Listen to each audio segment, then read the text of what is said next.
Cancer loves acid. Cancer also loves no oxygen. Greetings. We're going to talk about cancer today, a very personal subject that impacts millions of people globally. We often don't think twice about how we treat and prevent cancer, but there are several significant viewpoints that indicate we may need to reconsider our whole strategy. One of the main causes of mortality worldwide nowadays is cancer. In fact, cancer rates continue to rise year in spite of the astounding advancements in medical science and technology. It's concerning that many patients believe they are just treating the symptoms of cancer rather than the underlying cause of their illness, even with all the current therapies. We've all heard tales of patients undergoing rounds of radiation and chemotherapy only to have their cancer return later. This is where scholar and health advocate Barbara O'Neill provides a novel viewpoint. In order to prevent and cure cancer from the inside out, she thinks that the way we've been treating it may not be sufficient and that we need to look at other strategies like natural remedies and lifestyle modifications. Let me now briefly describe my own experience. I received a breast cancer diagnosis 10 years ago. I underwent the standard course of treatment at the time, which included radiation and chemotherapy after the tumor was surgically removed. I was informed that I was cured and in remission. However, the disease reappeared just 2 years later, this time in my bones. 2 years later, I was diagnosed with liver and brain cancer after undergoing another round of chemotherapy and radiation. All of these therapies didn't make me feel better. I didn't think I was completely healed. The voyage was challenging and stressful. And to be honest, it got me thinking, was I only receiving treatment for the symptoms, or was I really getting better? I am aware that I am not the only one who feels this way. I've spoken to a lot of others who have had similar things. I met a lady who told me about her experience with advanced stage cancer. She informed me that her family was putting a lot of pressure on her to undergo chemotherapy. She said that while she didn't want to, her family pressured her to do it against her gut feeling. They pushed her, but why? Of course, they adored her. However, they were unaware of other choices.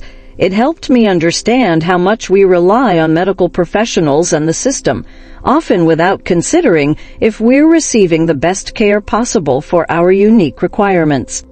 The way the pharmaceutical business treats cancer is called into question by Barbara O'Neill's studies. She contends that rather of addressing the underlying causes of cancer, the existing system places an excessive amount of emphasis on treating its symptoms. Barbara notes that although radiation and chemotherapy might save lives in dire circumstances, they often don't address the underlying problem of why we develop cancer in the first place and what we can do to prevent it from occurring again. She thinks there is a better solution, one that involves changing our lifestyles and using natural remedies to make our bodies less favorable to the spread of cancer. One of Barbara's most profound conclusions is that cancer cells prefer certain environments, and by altering those environments, we may be able to prevent cancer before it begins. Glucose is loved by cancer cells. They really need almost 15 times as much glucose as healthy, normal cells. This implies that a high glucose environment inside the body might promote the development of cancer. Oxygen-deficient conditions are also favorable for cancer cells. Cancer cells often ferment glucose, a process that doesn't need oxygen yet enables growth and metastasis, even in the presence of oxygen. Furthermore, an acidic environment is ideal for the growth of cancer. Lactic acid, which is produced when cancer cells break down glucose, lowers the pH of the surrounding tissue, facilitating the spread of the disease and its ability to elude the immune system. Barbara says we can alter these bodily factors to make them less conducive to cancer. Concentrating on alkalizing the body is one method. It is more difficult for cancer cells to survive in an alkaline environment. Another strategy is to maintain low glucose levels, which entails cutting less on processed meals and sugar, which are staples for cancer cells. Barbara concludes by highlighting the significance of oxygen. Cancer cells may find it more difficult to proliferate if the body receives enough oxygen, which may be achieved via exercise and other means. For instance, let's consider Elizabeth Cott. She came to us with stomach tumors more than a decade ago. Her doctor recommended chemotherapy right away, but Elizabeth wasn't comfortable with that choice. She chose to come to our health retreat instead, where she was strictly on a no-yeast, no-sugar diet. We exposed her to a range of legumes and vegetables and demonstrated to her how to cook them in delectable ways. To aid with her recovery, we also gave her antifungal herbs like olive leaf extract. The outcome: Elizabeth was able to completely skip chemotherapy as her tumors reduced. It was a pivotal moment in her life and a potent reminder that there are effective alternative cancer treatment modalities. The fact that Barbara's study is grounded in actual, doable life improvements is what makes it so appealing. It goes beyond just depending on drugs or therapies produced by the pharmaceutical sector. Making decisions that fortify our bodies from the inside out is the key to taking charge of our health.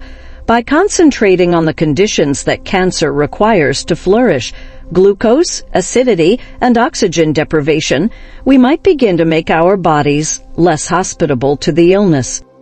Although this method may not be the best for everyone, it serves as a potent reminder that there are alternatives to the conventional medical care we have been indoctrinated to depend on. What if we could help stop cancer from starting in the first place by altering our lives, putting more emphasis on nutrition, and making better decisions for our health? Sometimes the appropriate circumstances allow the body to repair itself, which is an amazing capacity. An alternate path ahead that prioritizes prevention, natural healing, and enabling people to take charge of their own health is being illuminated by Barbara O'Neill's work. Barbara highlights the olive leaf's often ignored potential as a possible natural cancer therapy. Oleuropein, a potent bioactive substance with antibacterial, antifungal, and antioxidant properties, is one of the main constituents of olive leaves.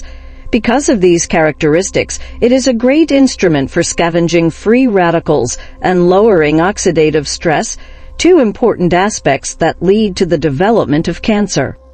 Beyond its antioxidant qualities, olive leaf extract has other advantages. Additionally, angiogenesis, the process by which tumors produce blood vessels to provide themselves with nutrition and oxygen, is disrupted. Olive leaf extract may aid in stopping the spread of malignant development by interfering with this mechanism. Although olive oil is often used in cooking, Barbara thinks it's especially effective in this situation. Olive oil's antioxidant properties are enhanced when it is heated because it produces oleuropein. In this approach, regular olive oil intake may aid in reducing inflammation, which is crucial for preventing cancer. Barbara also emphasizes the need of a certain diet for men over 40 who could be experiencing problems with their prostates. At least 3 times a week, she recommends consuming a mix of stewed tomatoes and olive oil. Lycopene, a potent antioxidant that promotes prostate health and lowers inflammation, is abundant in tomatoes. The advantages of tomatoes are enhanced when they are cooked in olive oil, which adds another line of defense against prostate issues. Barbara stresses the importance of diet in maintaining bodily health as part of her larger strategy for cancer prevention and treatment. She lists a number of items that are part of a diet that fights cancer. For example, lycopene, which reduces inflammation and promotes prostate health, is released when tomatoes are cooked. These advantages are further increased when combined with olive oil. Additionally, Barbara suggests include legumes like beans and lentils into one's diet. These nutrient-dense meals are low in carbs and a great source of plant-based protein. Legumes are a vital component of a diet that prevents cancer because they include critical alkaline minerals like potassium and magnesium, which help control blood sugar levels. Despite their sour flavor, lemons are another effective cancer-fighting food. Rich in nutrients, lemons help the body detoxify and have an alkalizing effect. They are an important component of any diet that focuses on health because of their capacity to lower the chronic inflammation linked to cancer. Chlorophyll, fiber, and antioxidants abound in dark leafy greens like spinach and kale. These veggies boost the immune system, which helps rid the body of toxins and prevent cancer. They are crucial to any cancer prevention approach because of their high nutritional content. Additionally important are nuts and seeds, including almonds, walnuts, pumpkin seeds, sesame seeds, sunflower seeds, and sesame seeds. By assisting in the regulation of the body's Phe levels, these nutrients make the environment less conducive to the growth of cancer cells. Nuts and seeds strengthen the body's defenses against illness by preserving a balanced pH. Barbara also cautions against eating specific foods that raise the risk of cancer. She suggests staying away from processed sugar, caffeine, aged cheese, and hybridized wheat, since they all increase the body's acidity. Aged cheese, for instance, has mold, and diets high in sugar raise blood sugar levels, which feeds cancer cells. These meals may encourage the development of malignant cells by producing an acidic environment. Barbara's method has a long history in science. Dr. Otto Warburg's discovery of the distinct metabolic characteristics of cancer cells earned him the Nobel Prize in 1946. Even though this discovery is important, it hasn't been completely incorporated into contemporary medical procedures. Barbara calls for a new analysis of Warburg's research and the use of such knowledge into contemporary cancer treatment strategies to enable people to make informed decisions about their health. Barbara's message is quite clear. The battle against cancer shouldn't be limited to established cancer therapies. People may actively create a body environment that inhibits the development of cancer cells by adopting natural therapies, eating a nutrient-dense diet, and making educated lifestyle choices. Barbara's work emphasizes the value of challenging accepted medical wisdom and appreciating the enormous therapeutic potential of nature. As Barbara fervently believes, education and knowledge of alternative medicines must be given top priority in the continuing conversation about cancer prevention and treatment. Even little, doable adjustments, like switching to a diet high in alkalinity or adding olive leaf extract to everyday activities, may have a big impact. By taking charge of our health and learning from nature's wisdom, we may fight cancer more actively and strengthen our resistance to the illness. Thank you for viewing. Please remember to subscribe and leave a comment if this was useful. I would love to know what you think. Thank you for your support, and I hope to see you in the future video.